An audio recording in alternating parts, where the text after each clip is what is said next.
Hello students, नमस्कार, सत श्री अकाल, आदाब, स्वागत है आप सभी का आपके पसंदीदा चैनल डेफिनेट सक्सेस पाठशाला पर। और मैं हूं अभिषेक अग्रवाल, हाजिर हूं क्लास 11th के लिए एक और दमदार, एक और अमेजिंग, एक और कंटिन्यूएशन वाला टॉपिक लेकर, जिसका नाम है मोल कॉन्सेप्ट।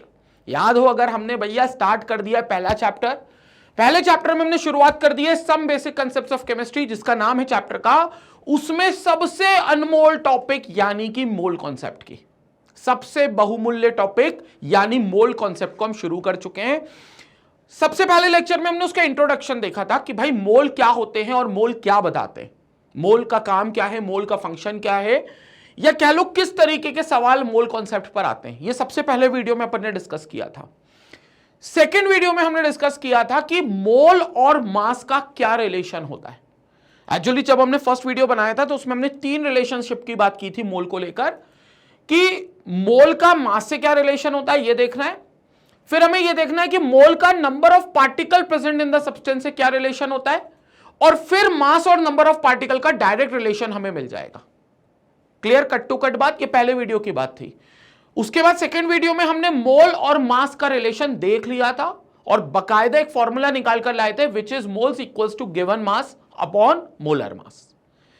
अब आज इस वीडियो में हम सेकेंड रिलेशन को डील करने वाले स्टूडेंट्स। सेकेंड रिलेशन है moles and number of particle present in that substance के बीच का।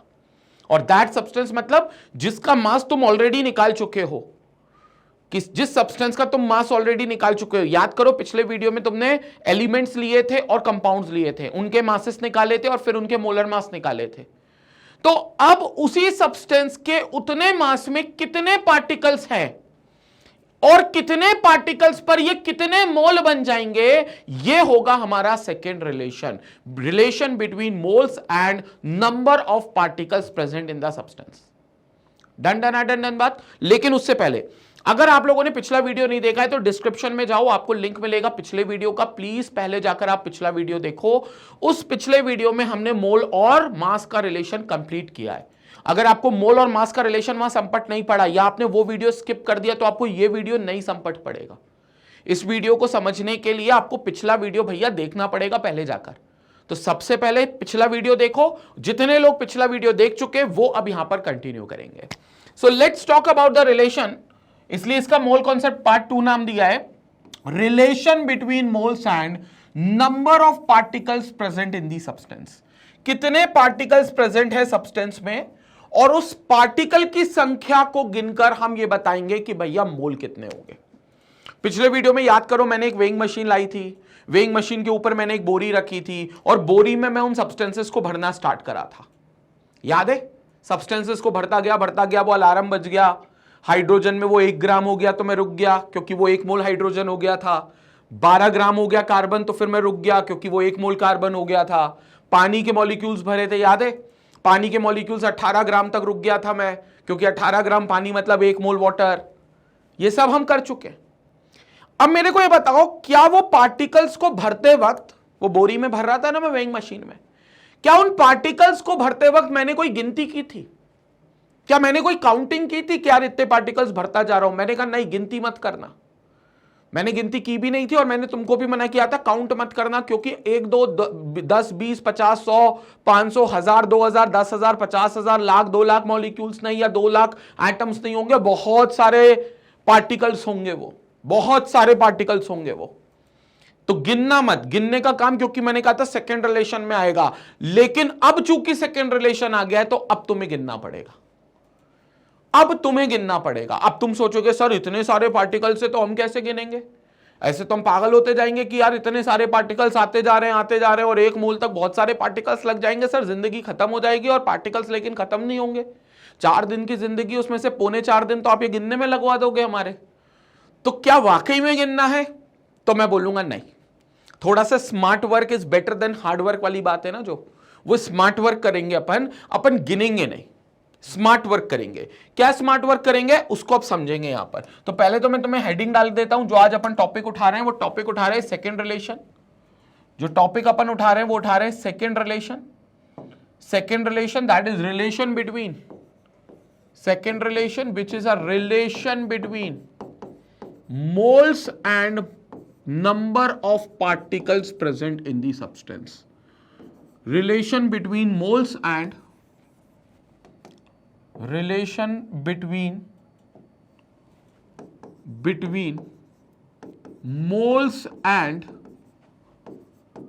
number of particles present in the substance. Number of particles present in the substance. Number of particles present in the substance. This is the second relation जिसकी हम शुरुआत कर रहे हैं आज अपने इस वीडियो में, और पार्टिकल्स की संख्या देखेंगे। कई लोगों के मन में वो पार्टिकल की संख्या वैसे आ रही होगी, बचपन से पढ़ते आ रहे हो 6.023 into 10 raised to the power 23 Avogadro's number. बिल्कुल बिल्कुल सही है। वैसे अगर वो नंबर तुम्हारे मन में आ रहा है, आज मैं बताऊंगा वो नंबर आया कैसे, ठीक है। और जितने लोगों के मन में कुछ नहीं आ रहा तो वो तो यहां देखते हुए चलेंगे, क्योंकि यहां पर अपन समझते हुए चलेंगे, ठीक है। तो relation between moles and number of particles present in the substance. अब ध्यान से देखेंगे तो सब्सटेंस तो दो प्रकार के होंगे, या तो सब्सटेंस होंगे भाई एलिमेंट, या फिर सब्सटेंस होंगे कंपाउंड। तो अपन को दो केस लेकर चलना है, एक एलिमेंट का केस लेकर चलना है और एक कंपाउंड का केस लेकर चलना है। तो या तो एलिमेंट होंगे या फिर कंपाउंड होंगे।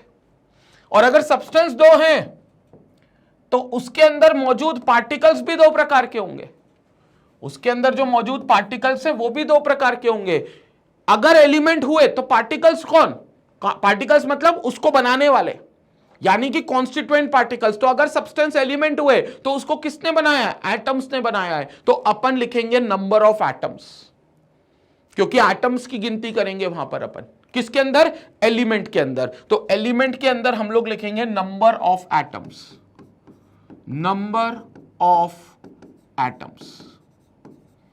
और अगर सब्सटेंस कौन हुआ, कंपाउंड, तो कंपाउंड के कॉन्स्टिट्यूएंट पार्टिकल्स का मतलब कंपाउंड को जिसने बनाया, और कंपाउंड को किसने बनाया, बहुत सारे मॉलिक्यूल्स ने। तो वहां पर गिनती किसकी करने वाले हैं, वहां पर गिनती करने वाले हैं मॉलिक्यूल्स की। So this will be number of molecules, this will be number of molecules. तो एलिमेंट के अंदर नंबर ऑफ एटम्स होंगे और कंपाउंड के अंदर नंबर ऑफ मॉलिक्यूल्स होंगे। अब गिनती कैसे करेंगे तुम समझना। पहले कुछ एलिमेंट उठा ले, हर बार की तरह जैसे वहां पर उठाए थे, और इनफैक्ट मैं वही एटम्स उठा रहा हूं, वही एलिमेंट्स उठा रहा हूं। कौन कौन से थे, हाइड्रोजन था, कार्बन था, नाइट्रोजन था, ऑक्सीजन था, सोडियम था और आयरन था। चेक कर लो भाई, पिछले वीडियो में अपन ने यही एग्जांपल्स लिए थे, तो यही एग्जांपल्स मैं दोबारा ले लेता हूं। Hydrogen, carbon, nitrogen, oxygen, sodium और आयरन। इन केस अगर तुमने कोई दूसरे एलिमेंट लेकर रखे हैं या तुम कोई दूसरे एलिमेंट इस समय लेना चाहते हो तो तुम चेंज कर सकते हो, कोई प्रॉब्लम नहीं है, ठीक है। वो तो मैंने पिछली बार यही एग्जांपल लिए थे, तो इसलिए इस बार भी यही एग्जांपल ले रहा हूं। तो ये मैंने एलिमेंट्स ले लिए। अब तुम ध्यान से सुनना, मुझे सबसे पहले पता करना है हाइड्रोजन के लिए कि हाइड्रोजन के कितने एटम्स मिलकर हाइड्रोजन का एक मोल बनाएंगे। मेरे मन में सिर्फ एक ही बात है कि हाइड्रोजन के कितने एटम्स मिल जाएंगे और कितने एटम्स मिलकर मैं कहूंगा कि हां भैया हाइड्रोजन एक मोल हो गया। मास में तो मेरे को ये चीज क्लियर है, मास में कितना है, हाइड्रोजन जब 1 ग्राम हो जाएगा तो 1 मोल हो जाएगा। तो मास में तो कोई टेंशन नहीं है, पिछले वीडियो में क्लियर हो चुका है। लेकिन अब वो जो 1 ग्राम मैंने बोरे में एटम्स रखे थे हाइड्रोजन के, पिछले वीडियो में याद हो तो 1 ग्राम हाइड्रोजन के जो एटम्स रखे थे वो एटम्स गिनती करनी है मेरे को कि कितने डाले। तो कितने एटम्स डाले वो अब गिनती करेंगे यहां पर। अब ध्यान से सुनेंगे, गिनती तो हम प्रैक्टिकली कर नहीं पाएंगे, तो हम क्या कर सकते हैं, मतलब हाइड्रोजन के एटम्स 1 मोल में निकालने के लिए हम क्या कर सकते हैं, हम स्मार्ट वर्क करेंगे। स्मार्ट वर्क कैसे करेंगे, क्या करेंगे, ध्यान से सुनेंगे। दिस इज फॉर हाइड्रोजन, अपन लपक रहे अभी समय किसका केस, हाइड्रोजन का केस।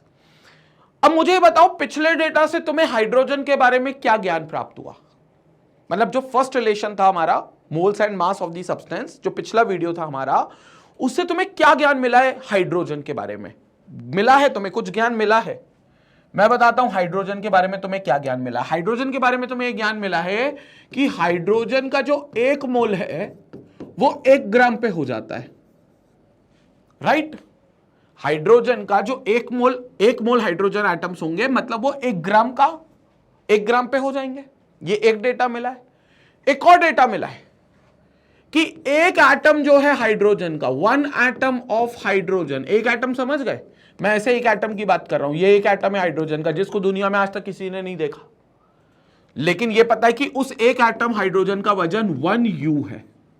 1U बोलो या 1 AMU बोलो, ये उसके एक एटम का वजन है। और अगर ग्राम में लिखें तो एक एटम का वजन हो गया 1.67 इंटू 10⁻⁻24 ग्राम्स।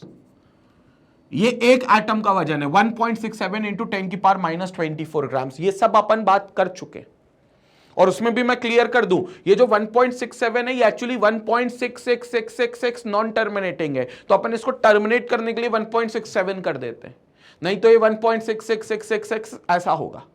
तो दिस इज 1.67 इंटू 10⁻⁻24 ग्राम्स। ये एक एटम का वेट है हाइड्रोजन का। अब अपने को दिमाग लगाना है, अपने पास जो डेटा है बस इसी डेटा को अपन को खेलना है, और अपने को दिमाग लगाकर एक मोल में कितने एटम्स होंगे वो पता कर लेने हैं।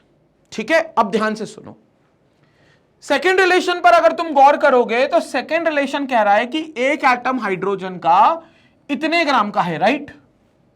तो कैन आई ऑल्सो से इतने ग्राम में, इतने मतलब 1.67 इंटू 10⁻⁻24 ग्राम्स में एक एटम आएगा हाइड्रोजन का।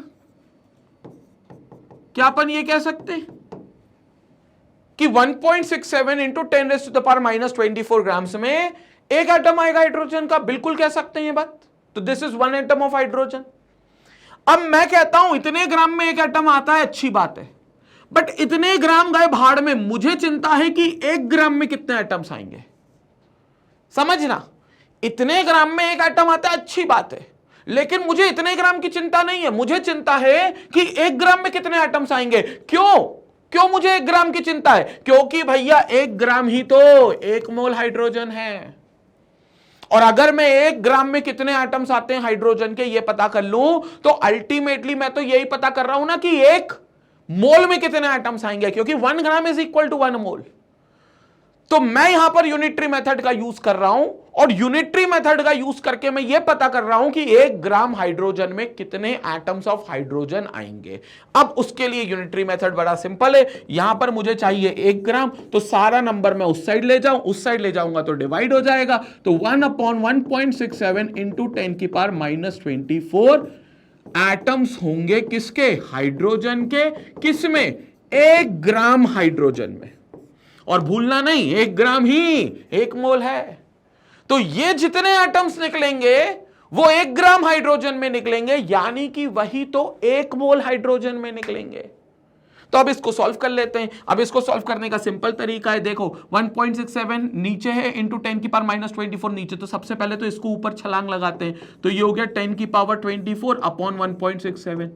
क्या मैं 10⁻24 को 10 इंटू 10⁻23 लिख सकता हूं? बिल्कुल लिख सकता हूं। डिवाइडेड बाय 1.67 लिख दूं? बिल्कुल लिखूंगा।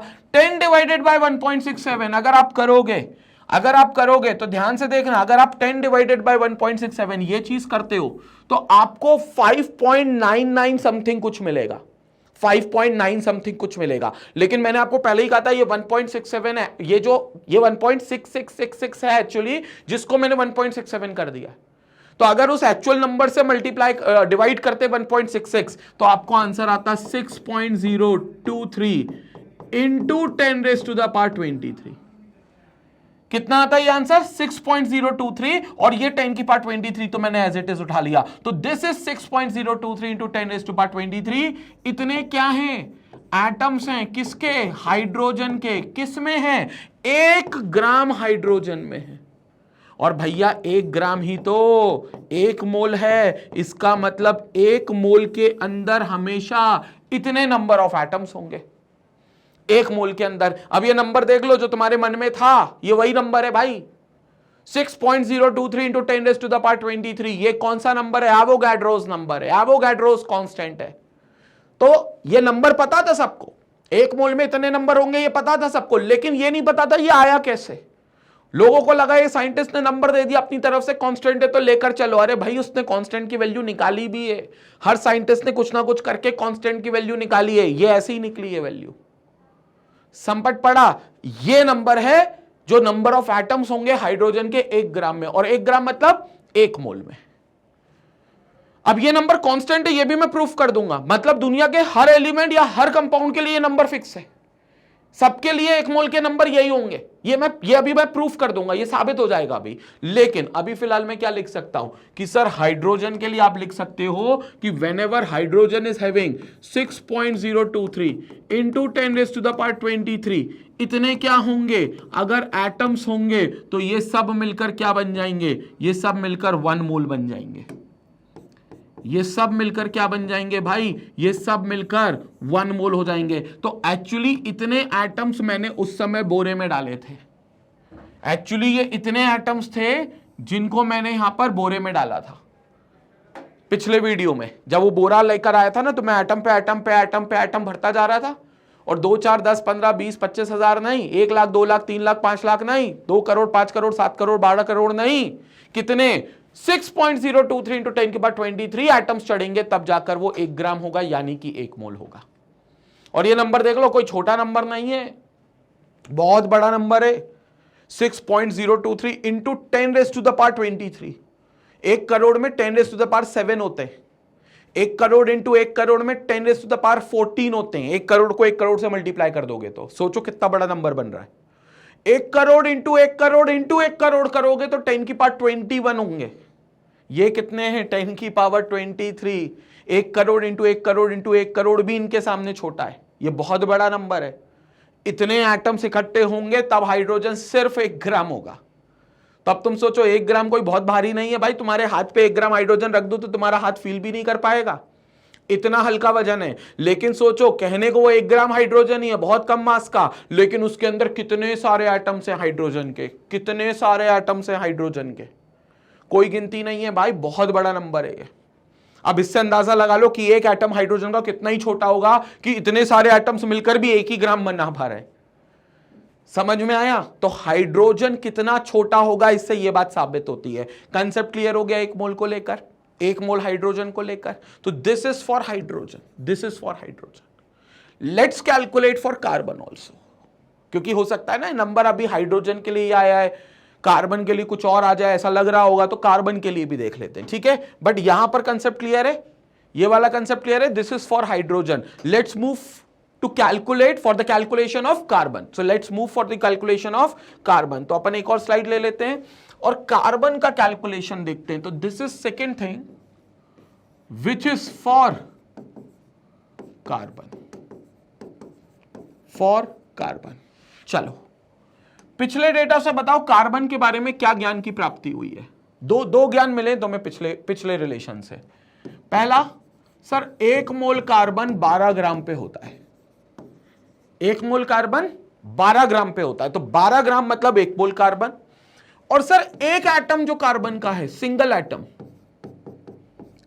एटम जो कार्बन का है वो 12 यू का होता है। और 12 यू बोले तो 12 इंटू 1.67 इंटू 10⁻⁻24 ग्राम्स। ये 12 यू का एक एटम है कार्बन का, single atom of carbon is 12 you, ठीक है। 12 यू मतलब इतने ग्राम। कैन आई ऑल्सो से कि इतने ग्राम में एक एटम आता है, एक एटम इतने ग्राम मतलब इतने ग्राम का एक एटम। दोनों बातें कान कहीं से भी पकड़ो। तो 12 इंटू 1.67 इंटू 10⁻⁻24 ग्राम्स में एक एटम आता है कार्बन का। This will contain only 1 atom of carbon. अब मैं कहता हूं इतने एटम गए भाड़ में, क्यों? क्योंकि इतने एटम गए, इतने ग्राम में, सॉरी इतने ग्राम गए भाड़ में, इतने ग्राम में कितने एटम्स आते, मुझे इसका टेंशन ही नहीं है। मुझे टेंशन है कि 12 ग्राम में कितने एटम्स आएंगे। और मुझे 12 ग्राम की क्यों टेंशन है? क्योंकि 12 ग्राम ही 1 मोल है और मैं 1 मोल में ही निकालने बैठा हूं, तो मुझे 12 ग्राम में निकालने। अब 12 ग्राम में निकालने तो ध्यान से सुनना, 12 को यहीं रखते हैं और ग्राम को यहीं रखते हैं, 12 को यहीं रखते हैं और ग्राम को यहीं रखते हैं, बाकी सब नंबर उधर ले जाते हैं। तो दिस इज 1/1.67 इंटू 10⁻⁻24। इतने क्या होंगे? एटम्स होंगे। किसके होंगे? कार्बन के होंगे। किसमें होंगे? 12 ग्राम कार्बन में होंगे। और यह नंबर नया नहीं है, पिछली बार भी यही नंबर आया था, ये देखो 1/1.67 इंटू 10 की पावर -24। तो ये नंबर अभी भी वही है। तो ये नंबर क्या आ गया, जल्दी से लपकेंगे, इस नंबर को कैलकुलेट करेंगे तो you will get 6.023 into 10⁻23 atoms of carbon. So this will be the number of atoms of carbon which is present in 12 gram. And 12 gram is equal to 1 mole. So you can say this is present in 1 mole. These many atoms of carbon. तो इसका मतलब ये हो गया कि अगर आपके पास carbon भी 6.023 इंटू 10⁻23 एटम्स हैं तो इसका मतलब ये भी 1 मोल हो गए। तो दिस इज ऑल्सो 1 मोल। ये नंबर ऑफ एटम्स फिक्स्ड हो गए। तो मतलब कभी भी अगर आपको देखा जाए कि एक मोल में कोई भी सब्सटेंस हो, कोई भी खासतौर से एलिमेंट हो, उसके अंदर एटम की संख्या हमेशा फिक्स्ड होगी, which is equal to 6.023 into 10⁻23। These many will be the atoms present in 1 mole of any element. 1 mole of any element. और एक बार और साबित करने के लिए मैं आयरन का ले लेता हूं केस। जब मैं आयरन का केस लूंगा तो क्लियर हो जाएगा सारी चीजें। तो एक और केस ले लेते हैं आयरन का। यहां हाइड्रोजन था, यहां कार्बन था। Let's move to iron. चलो third case, this is for iron. Third case for iron Fe। पिछले डेटा से क्या पता है, जल्दी से लपकेंगे। पिछले डेटा से बहुत कुछ पता है सर। 1 मोल 56 ग्राम पर 56 ग्राम मैंने बोला था इसका मोलर मास होता है, दैट इज 1 मोल का मास। और एक atom, 1 atom of Fe, 1 atom of iron is equal to 56 U। 56 unified mass, which is can also be written as 56 into 1.67 into 10⁻⁻24 grams. 56 into 1.67 into 10⁻⁻24 grams। इतने में एक atom आ रहा है आयरन का। Clear हो गया? क्या मैं कह सकता हूं सब कुछ कंसेप्ट वही है, वही एक ही बार जो कर रहे हैं वही बार बार करेंगे। 56 इंटू 1.67 इंटू 10⁻⁻24 ग्राम्स में एक एटम आता है Fe का, राइट? चलो इतने ग्राम में एक एटम आ रहा है Fe का। अब इतने ग्राम का टेंशन नहीं, टेंशन लो किसका? 56 ग्राम का। क्यों लो टेंशन 56 ग्राम का? क्योंकि 56 ग्राम ही 1 मोल है। तो एक काम करते हैं, यहां पर हम 56 को और ग्राम को हम एज इट इज लिखते हैं।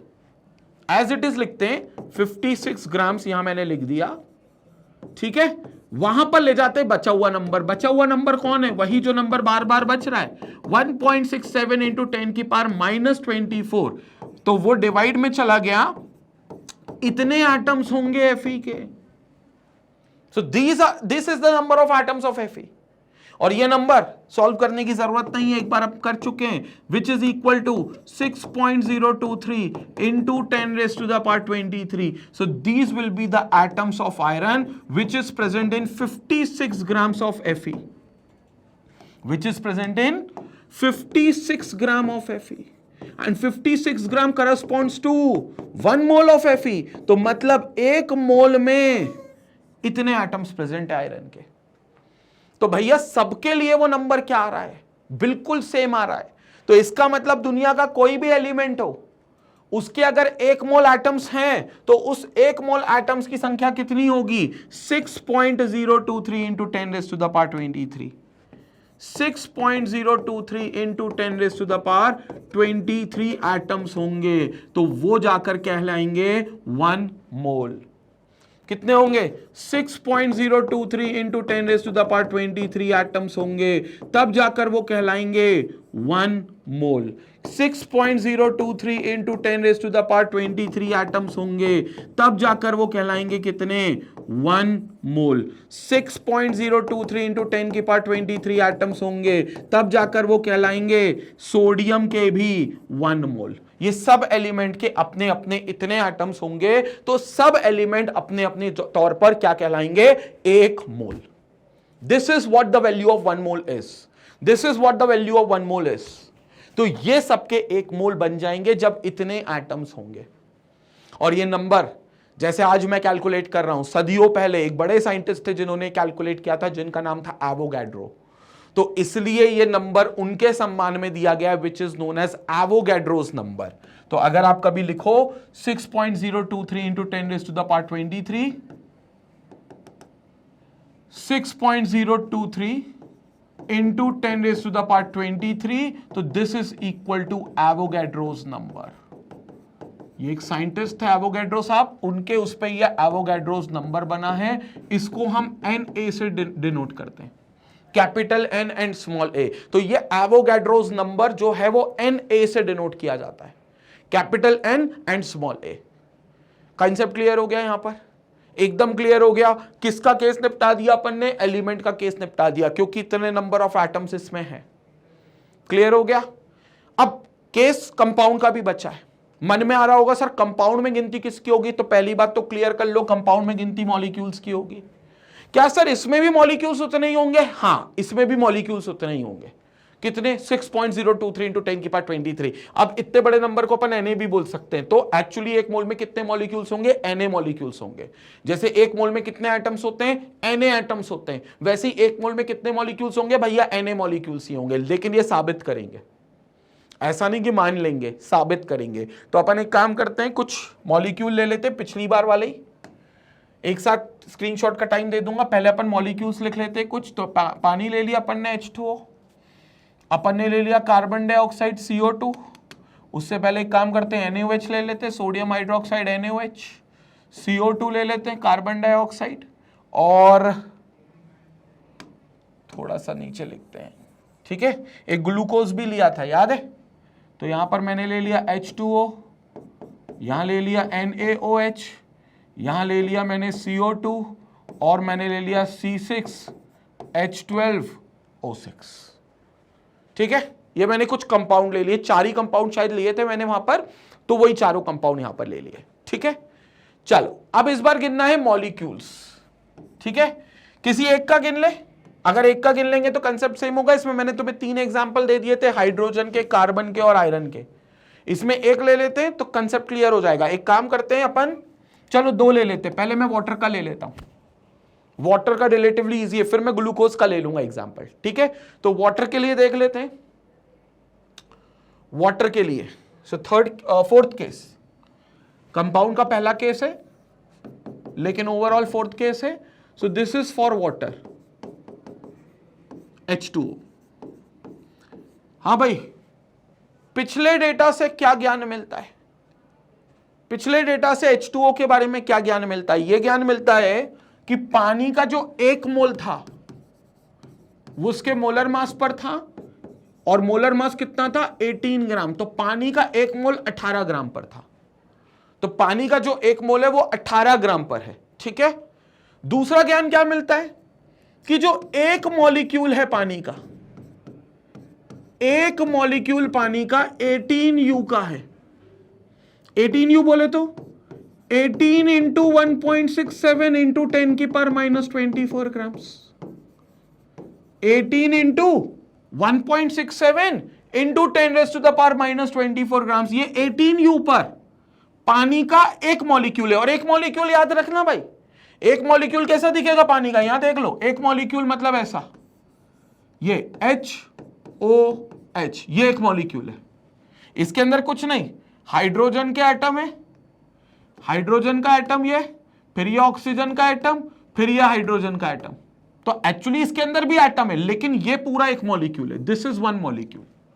तो ये पानी का कौन है? एक मॉलिक्यूल है, एक सिंगल मॉलिक्यूल है। और सिंगल मॉलिक्यूल का वेट कितना है? 18 इंटू 1.67 इंटू 10⁻⁻24 ग्राम्स। अब अगर पानी के एक मॉलिक्यूल का इतना वजन है, तो क्या मैं ये बात भी बोल सकता हूं कि 18 इंटू 1.67 इंटू 10⁻⁻24 ग्राम्स में पानी का एक मॉलिक्यूल आता है? This contains 1 molecule of H2O। Yes, I can say this, क्योंकि एक मॉलिक्यूल का वेट इतने ग्राम, तो इतने ग्राम का एक मॉलिक्यूल, तो इतने ग्राम का एक मॉलिक्यूल, तो एक मॉलिक्यूल का इतना ग्राम मतलब इतने ग्राम का एक मॉलिक्यूल। अब मैं कहता हूं इतने ग्राम की मुझे टेंशन ही नहीं है, मुझे टेंशन है 18 ग्राम की। क्योंकि पानी के लिए 18 ग्राम ही, पानी के लिए 18 ग्राम ही 1 मोल है। और अगर पानी के लिए 18 ग्राम 1 मोल है तो टेंशन लो 18 ग्राम की, क्योंकि 18 ग्राम में कितने मॉलिक्यूल होंगे इसकी टेंशन लो, क्योंकि 18 ग्राम में जितने मॉलिक्यूल्स होंगे 1 मोल में अल्टीमेटली उतने मॉलिक्यूल्स होंगे। तो 18 ग्राम की टेंशन ले लेते हैं। टेंशन लेने के लिए क्या करेंगे, 18 यहीं छोड़ेंगे, ग्राम यहीं छोड़ेंगे।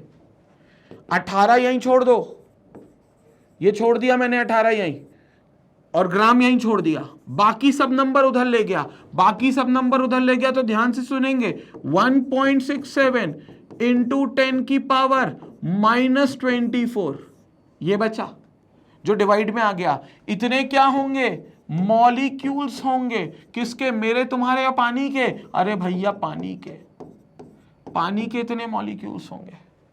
ये नंबर कितनी बार आ चुका है, हर बार उसकी एक ही वैल्यू आनी है, और वो वैल्यू कितनी है, 6.023 इंटू 10⁻23 मॉलिक्यूल्स। बस इस बार लिख दोगे क्योंकि इतने मॉलिक्यूल्स होंगे इस बार। तो these will be the number of molecules of water. So these will be the number of molecules of water which is present in 18 gram of water, and 18 gram of water is equal to 1 mole. 18 gram of water is equal to 1 mole. So this is 1 mole which contains these many number of molecules. तो ये molecules की संख्या भी वही आ रही है जो element के अंदर एटम की संख्या आ रही है, which is none other than 6.023 into 10 की power 23. That is why this number is regarded as a constant number. Avogadro's constant इसको बोलते हैं, इसलिए इसको एवोगैड्रोस नंबर या एवोगैड्रोस कांस्टेंट बोलते हैं, और Na से डिनोट किया जाता है. तो दिस इज Na. इतने मॉलिक्यूल्स इसमें वाटर के हैं, ठीक है, क्योंकि कंपाउंड का केस है इसलिए मॉलिक्यूल्स बोल रहे हैं. एलिमेंट का केस था तो अपन ने एटम्स बोले थे, क्योंकि एलिमेंट एटम से बनते हैं, कंपाउंड मॉलिक्यूल से बनते हैं, तो अपन मॉलिक्यूल लिख रहे हैं. कंसेप्ट क्लियर हो गया? तो इसका मतलब अगर हम यहां पर देखें तो इसके पास कितने नंबर ऑफ एटम्स होने चाहिए, सॉरी मॉलिक्यूल्स होने चाहिए. It is 6.023, it is 6.023 into 10⁻23 क्या होने चाहिए, मॉलिक्यूल्स. अगर हैं तो this is regarded as 1 mole, this is regarded as 1 mole. इतने मॉलिक्यूल्स अगर इसके पास है वाटर के पास. क्लियर हो गया? अब सेम चीज हम किसके लिए देख लेते, एक बार ग्लूकोज के लिए भी देख लेते, तो क्लियर हो जाएगा कि ये मॉलिक्यूल्स के लिए भी फिक्स्ड नंबर है, सेम नंबर है. तो ग्लूकोज का एक केस और ले लेते हैं, उसके बाद फिर अपन आगे चलेंगे. चलो अगला case, this is for glucose, देखेंगे यहां पर.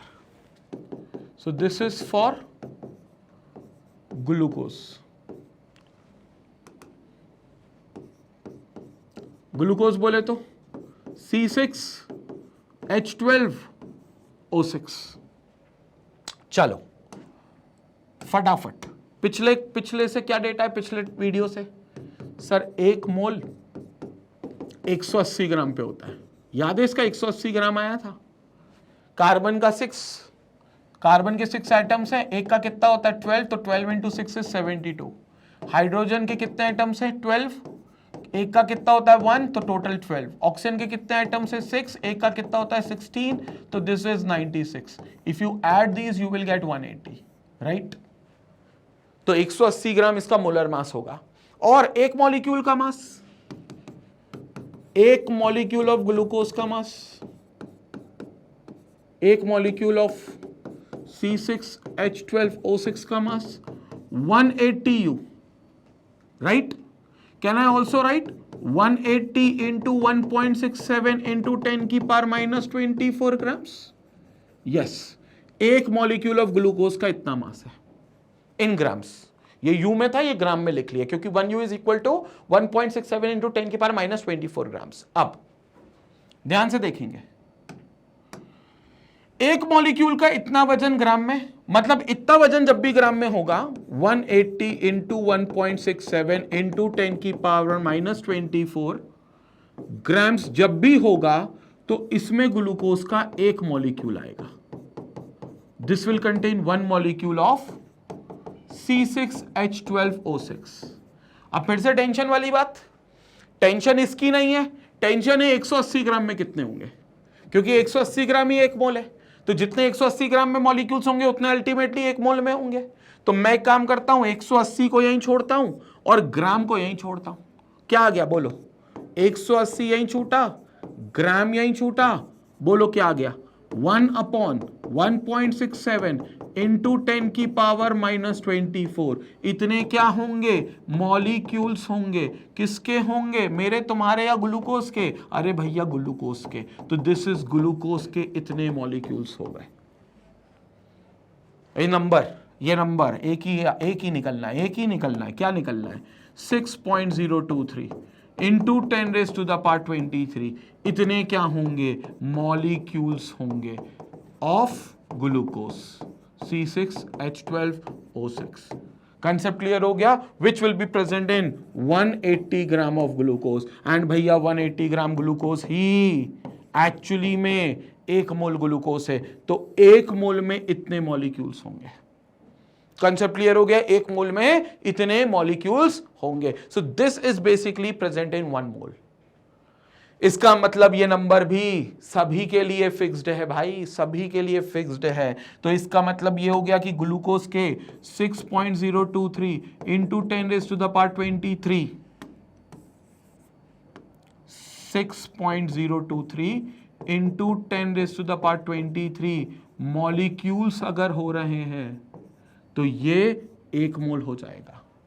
In the same way NaOH के लिए भी वही बात लागू होगी कि उसके पास भी 6.023 इंटू 10⁻23 मॉलिक्यूल्स होंगे, तो फिर वो भी 1 मोल हो जाएगा। और CO2 के लिए भी यही बात लागू होगी कि 6.023 इंटू 10⁻23 मॉलिक्यूल्स होंगे, तो वो भी 1 मोल हो जाएगा। So this is actually equal to 1 मोल।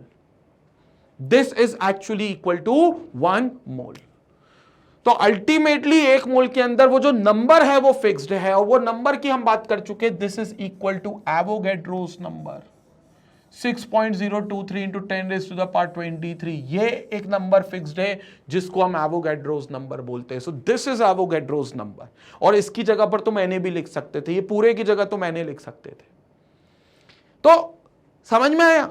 अब कई लोगों के मन में बत्ती चल रही होगी, सर सबके 1 मोल का मास अलग था, सबके 1 मोल का मास अलग था, लेकिन सबके लिए 1 मोल के अंदर जो पार्टिकल की संख्या है वो सेम है, 6.023 इंटू 10⁻23। हुआ कैसे ये? अरे भाई सिंपल सी बात है, सबके एटम के मास को, मतलब कोई एलिमेंट अगर मैंने लिया है तो उसके एटॉमिक मास को मैं ग्राम में लेकर गया हूं, ठीक है, जो जिस वैल्यू पर था एटॉमिक मास में, यूनिफाइड मास में, उसी को उठाकर मैं ग्राम में लेकर गया हूं। तो वो जो नंबर जितने लगेंगे उसके एटम्स के चाहे मॉलिक्यूल्स के, वो सेम ही लगने। जैसे सपोज करो हाइड्रोजन 1U से 1 ग्राम गया, तो उसको उतने ही एटम्स लगेंगे जितने कार्बन के 12U को 12 ग्राम जाने में लगेंगे, क्योंकि हाइड्रोजन 1U से 1 ग्राम गया है, सेम कार्बन 12U से 12 ग्राम गया है, सेम मास की वैल्यू से सेम मोलर मास की वैल्यू पर गया है। नाइट्रोजन 14U से 14 ग्राम गया है, सोडियम 23U से 23 ग्राम गया है, तो नंबर सेम ही होंगे। पानी 18U से 18 ग्राम गया है, ग्लूकोज 180U से 180 ग्राम गया है। हां, अगर मान लो ग्लूकोज 180U से 118 ग्राम जाता तो फिर उतने मॉलिक्यूल्स नहीं लगते, कम लगते। लेकिन 18 ग्राम क्यों जाता ग्लूकोज? 18 ग्राम तो उसका 1 मोल है ही नहीं, उसका 1 मोल तो 180 ग्राम पे, तो 180U से वो 180 ग्राम जाएगा। तो नंबर का जो मल्टीप्लीकेशन है, जितने मॉलिक्यूल्स लगने या जितने एटम्स लगने एलिमेंट के केस में, वो सेम लगेंगे। जैसे सपोज करो 5 को 25 तक पहुंचाना है, 5 को 25 तक पहुंचाना है, 7 को 35 तक पहुंचाना है, 8 को 40 तक पहुंचाना है और 10 को 50 तक पहुंचाना है। तो 5 को 25 तक पहुंचाने में 5 का मल्टीप्लाई होगा, सेम 7 को 35 में पहुंचाने में भी 5 का मल्टीप्लाई हो रहा है, सेम 8 को 40 पर पहुंचाने के लिए भी 5 का मल्टीप्लाई हो रहा है, 8 5 40, और सेम 10 को 50 तक पहुंचाने में भी सेम नंबर का मल्टीप्लाई हो रहा है 5 का। 10 इंटू 5 इज 50। तो जो जिस वैल्यू पर है तुम उसी वैल्यू को उसको आगे स्केल कर रहे हो, तो तुमको नंबर ऑफ जो कॉमन नंबर होगा वो सेम ही होगा मल्टीप्लाई करने के लिए, कॉमन ही होगा वो नंबर मल्टीप्लाई करने के लिए, करेक्ट? तो वो नंबर इस केस में ये है एवोगैड्रोस नंबर। क्लियर हो गया? अब यहां पर कभी हो सकता है, जैसे याद करो पिछले वीडियो में मैंने तुम्हें कहा था कि एक पेशेंट का रिलेटिव आया था जो तुमसे 1 मोल ग्लूकोज मांग रहा था, किसी मेडिकल शॉप पर गया और बोलता है 1 मोल ग्लूकोज दे दो। तो मैंने तुमको क्या कहा था, ग्लूकोज का डब्बा उठा के कागज पे उसको कितना ग्लूकोज तोलना है, 180 ग्राम, और पुड़िया बांधकर देनी है, लो भैया ये 1 मोल ग्लूकोज हो गया। लेकिन अब मान लो अगर वो लड़ रहा है, कौन, जो क्लाइंट आया है, जो कस्टमर आया है दुकान पे ग्लूकोज लेने, वो लड़ रहा है दुकान वाले से, अरे भैया ये 1 मोल ग्लूकोज नहीं है। दुकान वाला बोल रहा है, अरे भैया 1 मोल है, देखो 180 ग्राम तोल रहा हूं। कहता है नहीं मैं मानता ही नहीं हूं 180 ग्राम है, इतना हल्का कैसे हो गया 180 ग्राम, आपकी वेइंग मशीन झूठ बोल रही है। तो दवाई वाला उसको गुस्से में बोल सकता है कि भाई तुमको नहीं यकीन तो एक काम करो, गिन लो, गिन लो, ठीक है, जो कि कभी हो नहीं सकता। क्यों? क्योंकि अगर वो ग्राहक गिनने बैठेगा तो पहले तो उसको ग्लूकोज का मॉलिक्यूल आइडेंटिफाई करना पड़ेगा, क्योंकि मॉलिक्यूल का साइज बहुत ही छोटा है, तो अल्ट्रा टू अल्ट्रा माइक्रोस्कोप से भी ना दिखे, तो पहले तो उसको ग्लूकोज का मॉलिक्यूल ढूंढना पड़ेगा उस ग्लूकोज के पाउडर में। फिर एक एक मॉलिक्यूल की गिनती कितनी करनी पड़ेगी, 6.023 इंटू 10 की पावर 23, 6.023 इंटू 10 की पावर 23, इतना बड़ा नंबर है। मतलब गिनते गिनते तो वो भाई तो निपटा ही निपटा, ये पहले निपट जाएगा गिनने से। समझ में आ रहा है? वो भाई तो बाद में निपटेगा जिसके लिए ग्लूकोज लेने आया, ये पहले निपट गया। तो वो गिन नहीं सकता भाई, क्योंकि मॉलिक्यूल को ढूंढ पाना ही मुश्किल है। एक मॉलिक्यूल ही मिल जाए बहुत बड़ी बात है, और फिर मिल भी गया तो 6.023 इंटू 10 की पावर 23 बहुत बड़ा नंबर है, गिनने में जिंदगी खत्म हो जानी है, संपट पड़ गई बात। तो वो जो दुकान वाला है वो बच सकता है। लेकिन मान लो उसने जुगाड़ व्यवस्था करके गिन लिए, मान लो कुछ ग्राहक ने कुछ तिकड़म लगाई और गिन लिए, और गिनकर पार्टिकल मिले, ध्यान से सुनना, उसको पार्टिकल की संख्या मिली 3.011 इंटू 10 की पावर 23, फिर से 3.011 इंटू 10 टू द पावर 23। तो बताओ उस मेडिकल शॉप वाले ने कितने मोल्स दिए उसको ग्लूकोज के? 1/2 मोल्स। क्यों 1/2? क्योंकि 1 मोल होता तो 6.023 इंटू 10 की पावर 23 पर हो जाता, लेकिन उसने 1 मोल नहीं दिए, उसने आधे मोल दिए। क्यों? क्योंकि मॉलिक्यूल की संख्या 3.011 इंटू 10 की पावर 23। समझ में आ रहा है? अगर उसने दे दिए जाते, ध्यान से सुनना, 12.046 इंटू 10 की पावर 23, अगर उसने मोल्स देते 12.046 इंटू 10 की पावर 23, तो वो कितने मोल हो जाता? 2 मोल हो जाते। डबल दे देता, 6.023 इंटू 10 की पावर 23 इंटू 2, डबल है ना 12.046, 10 की पावर 23 तो एज इट इज आ गया, तो इट इज 2 मोल्स। देखो मैं तुम्हें पार्टिकल्स बता रहा हूं, तुम मुझे मोल बता रहे हो, यही तो रिश्ता है। अबे तुम्हारा मेरा नहीं, मोल और नंबर ऑफ पार्टिकल्स का, मोल और नंबर ऑफ पार्टिकल्स का। तो इसके लिए हम क्या कर सकते हैं, एक बड़ा अच्छा फॉर्मूला भी लिख सकते हैं, जैसे मैंने तुम्हें वहां पर बताया भी था फॉर्मूला, तो वो फॉर्मूला भी लिख सकते हैं। उसके जैसे एक फॉर्मूला लिख सकते हैं कि मोल्स को निकालने के लिए अभी कभी कुछ आ जाए तो moles is equal to given number of particles, given number of particles